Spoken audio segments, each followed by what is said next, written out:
Je suis Thomas Eddy et je vais vous parler de bioénergétique des végétaux.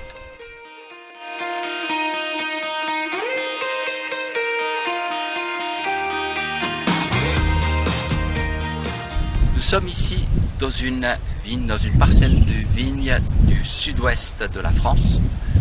Cette parcelle, elle a une taille relativement modeste, pas tout à fait 1 hectare, et j'ai l'avantage de connaître un tout petit peu de son histoire.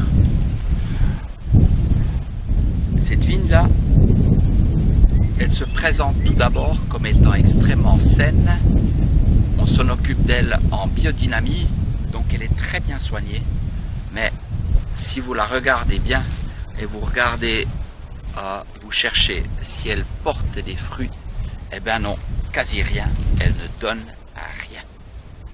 Donc on s'en occupe, on lui donne des soins et les personnes qui s'en occupent ne comprennent pas pourquoi cette vigne ne donne rien.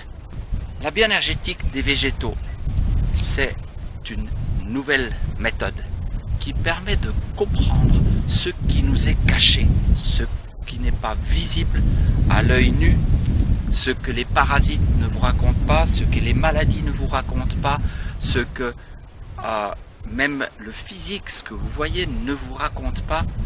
La bioénergétique permet d'accéder au secret que la plante montre par un autre biais. Elle le montre par les paramètres bioénergétiques. J'ai beaucoup travaillé ces dernières années pour essayer de lire les végétaux, lire le système énergétique des végétaux, et la première chose que j'ai dû faire, c'est comprendre déjà que tout le système énergétique n'est pas organisé comme chez l'humain, c'est-à-dire aligné sur un axe avec le système 7e chakra au sommet de la tête et le 1er chakra à la base du périnée. C'est organisé différemment. Donc, quand nous comprenons où se trouvent les centres énergétiques, nous pouvons focaliser notre attention dessus, nous pouvons voir où ils se sont, est-ce qu'ils sont en décalage, est-ce qu'ils ne sont pas là où ils devraient être, qu'est-ce que ça signifie, est-ce qu'ils sont déstructurés, etc., etc. Le secret de cette vigne, bien sûr, se situe fondamentalement, ne se situe pas dans le fait qu'il y a quelque chose qui ne fonctionne pas au niveau énergétique, ce n'est que le résultat de quelque chose de plus profond qui ne va pas. Donc cette vigne, si je devais le dire en français, cette vigne, elle est triste. Elle s'est dissociée. On pourrait même dire que l'âme de la vigne s'est dissociée de son corps. Vous savez qu'il y a des êtres qui sont en train de continuer de vivre, mais que leur âme n'est pas là. Eh bien pour cette vigne, c'est un peu la même chose. L'âme n'est pas là. Elle est en delà. Parce qu'il y a quelque chose qui s'est passé dans l'histoire qui n'a pas été digéré, que la vigne n'a pas supporté, qui n'a pas réussi à entrer dans une résilience et dire, ben tiens, voilà, ce drame est arrivé, et puis on va continuer de vivre avec. Eh bien, cette vigne, elle a perdu son propriétaire, qui s'en est beaucoup occupé, qui l'a planté, qui l'a choyé. Puis ce propriétaire, il est parti.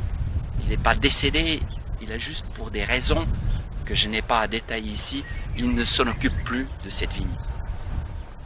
Et voilà, cette vigne le manifeste. Elle manifeste sa tristesse, son attachement à quelque chose qui n'est plus. La bioénergétique des végétaux permet donc une lecture au-delà du visible.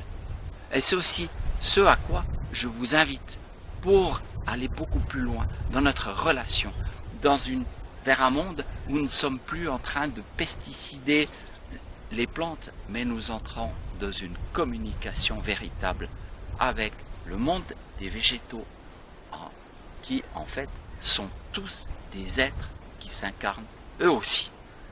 Si cette vidéo vous a plu, eh bien je vous invite à la partager et puis à en regarder d'autres sur le même sujet.